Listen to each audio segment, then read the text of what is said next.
بسم اللہ الرحمن الرحیم۔ کن لوگوں کی دعائیں اللہ کی بارگاہ میں جلدی قبول ہو جاتی ہیں؟ مجبور و لاچار اور بے بس لوگ، مظلوم و ستم رسیدہ لوگ، اگرچہ وہ گناہ گار ہی ہوں۔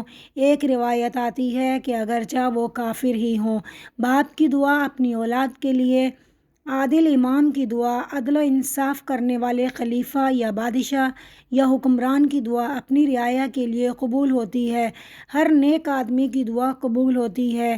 ماں باپ کے ساتھ اچھا سلوک کرنے والی خدمت گزار اولاد کی دعا اپنے ماں باپ کے لیے قبول ہوتی ہے۔ مسافر کی دعا قبول ہوتی ہے۔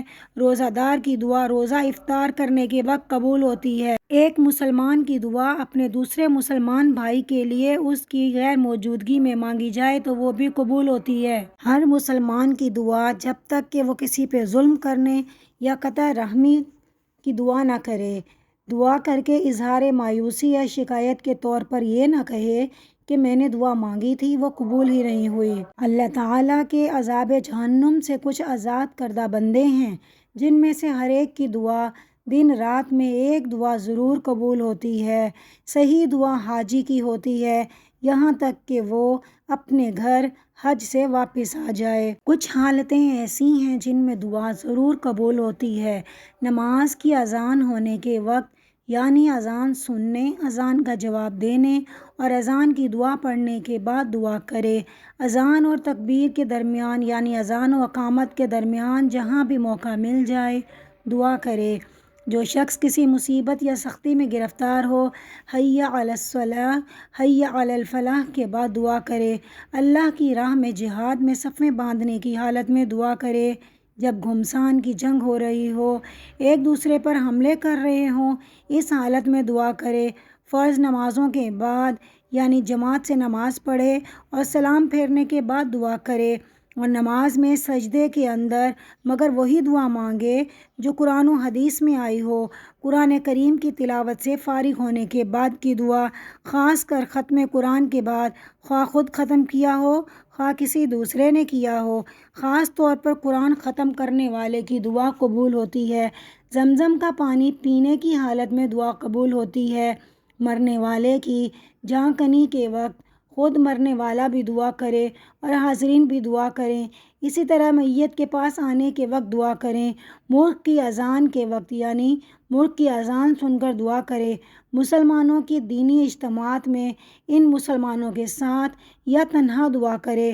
ذکر کی مجلسوں میں، خواہ ذکر اللہ کا حلقہ ہو، خواہ درس قرآن و حدیث کا، خواہ وعظ و نصیحت کا، امام کے لیے وَلَضَّالِّینَ کہنے کے بعد، میت کی آنکھیں بند کرنے کے وقت، نماز کی اقامت، تکبیر کے وقت، بارش برسنے کے وقت جو دعا مانگی جائے وہ قبول ہوتی ہے۔ کعبہ مکرمہ کو دیکھنے کے وقت، خواہ مکہ معظمہ پہنچ کر پہلی مرتبہ دیکھے یا جس وقت بھی خانہ کعبہ پر نظر پڑے، دعا کرے تو دعا ضرور قبول ہوتی ہے۔ ان مقامات کا بیان جن میں دعا قبول ہوتی ہے۔ تمام مقدس مقامات جیسے کہ طواف میں، ملتزم کے پاس خانہ کعبہ کا وہ حصہ جو حجر اسود اور خانہ کعبہ کے دروازے کے درمیان 4 ہاتھ کے بقدر جگہ ہے۔ نالہ میزاب، خانہ کعبہ کی چھت کا پر نالے کے نیچے دعا مانگی جائے تو وہ قبول ہوتی ہے۔ بیت اللہ کے اندر، صفا و مروہ کی پہاڑیوں پر، صفا و مروہ کے درمیان دوڑنے کی جگہ میں، مقام ابراہیم کے پیچھے، میدان عرفات میں، یا جہاں 9 ذی الحج کو زوال کے بعد سے غروب تک ٹھہرتے ہیں اور یہی حج کا اصل رکن ہے۔ مزدلفہ میں جہاں حجاج عرفات سے واپس آ کر مغرب و عشاء کی نماز پڑھتے ہیں اور رات گزارتے ہیں۔ منی میں جہاں 10ویں تاریخ کو حاجی جمروں پر کنکریاں مارتے اور قربانی کرتے ہیں۔ تینوں جمروں کے پاس یہ 3 ٹیلے ہیں جن پر حاجی کنکریاں مارتے ہیں۔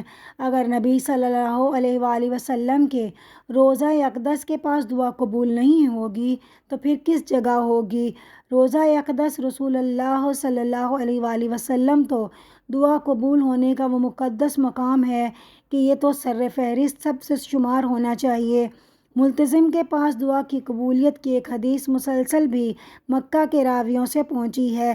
جس شخص کی جب بھی کوئی دعا قبول ہو تو یہ کلمات بطور شکریہ ادا کرے: الحمدللہ بعزتہ وجلالہ تتم الصالحات۔ اللہ کی ذات پاک کا بہت بہت شکر ہے جس کی عزت و عظمت کے صدقے میں اچھے کام پورے ہوتے ہیں۔ اگر ویڈیو اچھی لگی ہو تو اسے لائک اور شیئر کر دیں اور اس چینل کو سبسکرائب کر لیں۔